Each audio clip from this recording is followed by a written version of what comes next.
I'm Ashley and I'm a second year vet student at St. George's University. And for today's vlog, I'm going to be talking to you about how I found my apartment, kind of what the process is to get an apartment in Grenada. If any of you watched my recent vlog about moving into my first apartment, will completely understand when I say it took me forever to find an apartment in Grenada.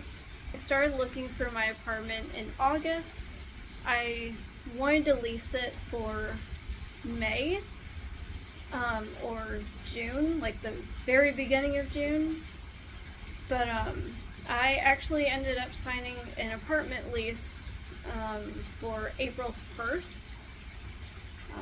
Typically that's not how leases work in Grenada, I found, for SGU students. Most of the time people sign in August or January. When the terms start, typically.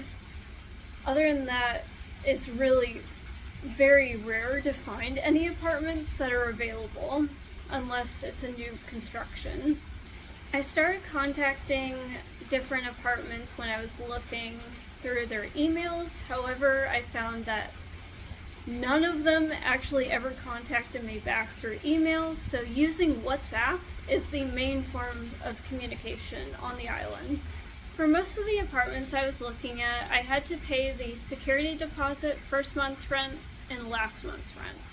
And then for some of the landlords I found, they will allow an electronic signature for a contract to sign for a lease. So typically the leases run every 6 months. You can extend it longer if needed, depending on which landlord you have. Finding an apartment in Grenada is completely different than it is in the United States. Just because there are no real addresses and no zip codes, so it's really difficult to find an apartment.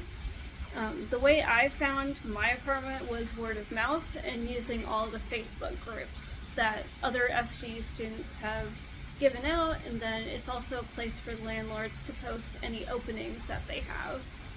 So I will link all of those Facebook pages in the description of this video, so be sure to look at those when you're apartment hunting. For the apartment I have right now, I was not able to physically look at the place, which seems to be pretty common practice on the island, because they don't want to disrupt anyone's privacy. But if they do have an apartment open, they will probably allow you to walk through or do like a virtual visit. Most of the apartments come with all amenities besides cooking gas for gas stoves and electricity. So just because it depends from person to person on how much extra that's going to be. Also, if you are planning on bringing a pet on the island, you will need to make sure that the landlord is okay that you have a pet, and most likely you will have to pay extra, either as a one-time fee or as a monthly fee. I've had quite a few questions about how much my rent costs, how much does it typically run for people. It really depends on where you are located on the island. Are you like close to campus or by the beach or the mall or some of the restaurants in the area? It really depends. I've seen anywhere from $800 to $2,700. It really depends on where you want to be. Do you want to have roommates? Do you want to live alone?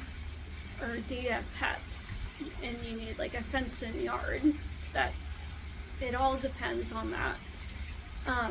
For most of the apartments I found, they either accept wire transfers, cash, or checks. Over the past couple months, I've had quite a few questions from parents of students that are coming to the island about what areas to avoid. So honestly, there's not too many areas to avoid on the island, but there is a landlord and apartment blacklist document that I can provide to all of you if you want it. I can post it on my Facebook page, but it covers a whole list of apartments and landlords that people just didn't like or would suggest people avoid for various reasons. The document was created a couple of years ago, so there are quite a few pages on it, so don't be alarmed when you see that.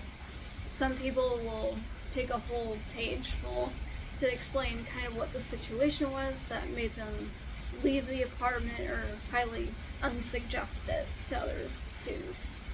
So I would definitely check out that list. Another question I did receive about my apartment was what happens during the summer months when I'm not there.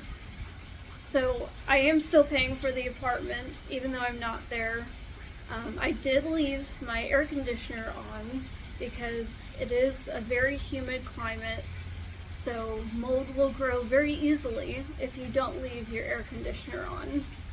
I know it's more expensive to do that, but I would rather come back to an apartment that does not have any mold to it. But I hope you have found this video helpful. If you do have any additional questions or want to see that blacklist document, please let me know down below, and I will catch you on the next vlog.